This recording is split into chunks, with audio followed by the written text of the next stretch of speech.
Welcome to this explainer. Today, we're diving straight into something that hits incredibly close to home, something that touches the very heart of our nation, and that's the physical safety of our Filipino students. When we send our kids off to public schools every morning, we're operating on this fundamental assumption of safety. We just trust that the environment they step into is secure, nurturing, and entirely free from harm. But what if the very tools they're using to learn are secretly putting them at risk? This isn't some distant, hypothetical scenario. It's a pressing, absolutely urgent issue happening right now in our procurement systems. I really want you to ask yourself this chilling question.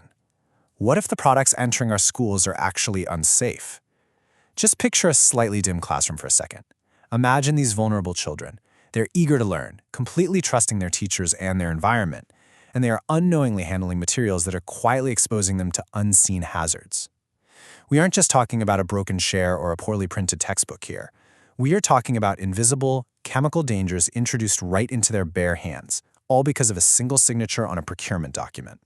Section 1. Hidden dangers in our schools. Okay, let's look at the actual items our students are using every single day. These look incredibly standard, right?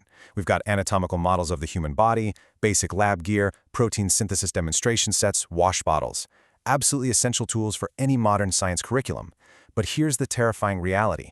If these items enter our schools unregulated, the plastics, the rubbers, and the paints used to make them can harbor highly toxic chemicals. We're talking about things like lead and phthalates. A student handling a plastic lung demonstrator shouldn't be exposed to a chemical hazard, but without strict oversight, that is exactly what happens. And that brings us to a really critical definition. TCCA, which stands for Toys and Child Care Articles, and HUS, which is Household and Urban Hazardous Substances. This is exactly why the Food and Drug Administration, the FDA, tightly regulates these two specific categories. It's literally their mandate to ensure that any substance or article a child might touch, play with, or heaven forbid accidentally ingest is rigorously tested and certified. When we procure items for schools, we're often dealing directly with TCCA and HUS categories, whether we actually realize it or not. Section 2. Breaking the law and trust. Now, moving from abstract danger to the very real, terrifying legal consequences for the adults in charge. Take a look at this quote from Republic Act 10620, the Toy and Game Safety Labeling Act. It explicitly states that the state recognizes children need special safeguard and care. This isn't just a friendly suggestion, it's a legally binding obligation. It means that procurement officials, local government units, and the Department of Education carry a massive moral and legal burden here. If an uncertified product harms a child, it's a profound break of public trust. It's an utter failure to protect the most vulnerable members of our society. And make no mistake, the law has teeth. Under Republic Act 9711, the FDA Act of 2009, distributing unregistered health products or operating without a valid FDA license to operate, or LTO, is strictly prohibited. Allowing uncertified items into our public schools is not just an innocent administrative oopsie or a minor paperwork error, it is a direct, undeniable violation of the law. So, here is the crucial point. The staggering penalty associated with these violations. Manufacturers or distributors who provide violative products can face up to 5 million pesos in fines, 5 million, plus an additional daily fine for continuing violations and up to 10 years in prison. The government absolutely does not take this lightly. Anyone signing off on the procurement of unregulated HUHS and TCOA items is playing a very, very dangerous game with the law. Furthermore, this enforcement starts right at our borders.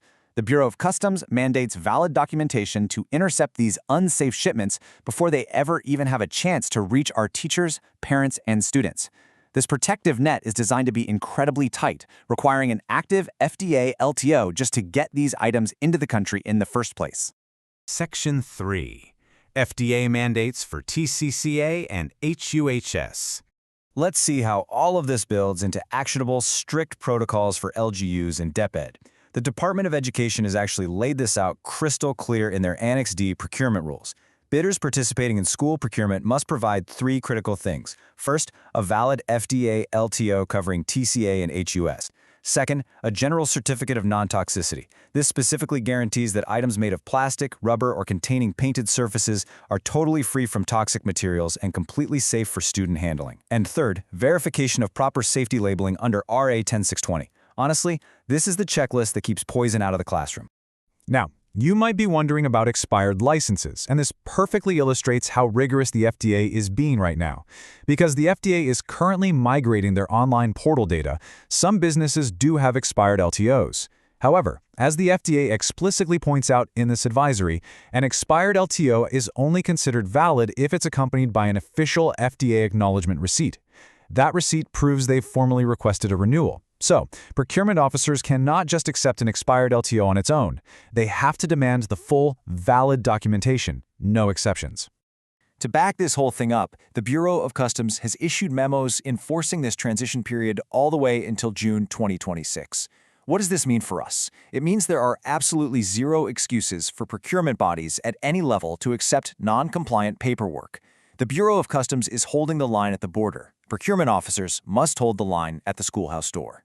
Section 4. Protecting our Filipino children. It really all comes down to a stark choice. Let's contrast the dark reality of negligence with what happens when we simply do our jobs right. Without FDA certification, you are risking breaking laws, destroying public trust, and most importantly, risking the actual lives of children.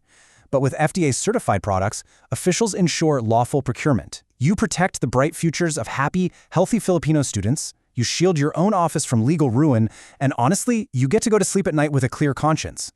The real benefits of strict compliance are monumental. Requiring these exact certificates guarantees that the items entering a classroom are completely free from deadly elements like heavy metals or endocrine-disrupting phthalates. It guarantees adherence to national safety labeling laws, and from an administrative side, it totally avoids the nightmare of costly product recalls or embarrassing government seizures. Ultimately, it cultivates a genuinely safe, worry-free environment where kids can focus on what matters most, which is learning.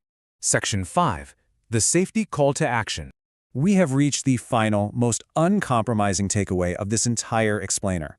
Procurement officers, DepEd officials, and local government units, you must demand valid FDA, TCA, and UHUS certifications immediately on all applicable school supplies. Do not accept excuses.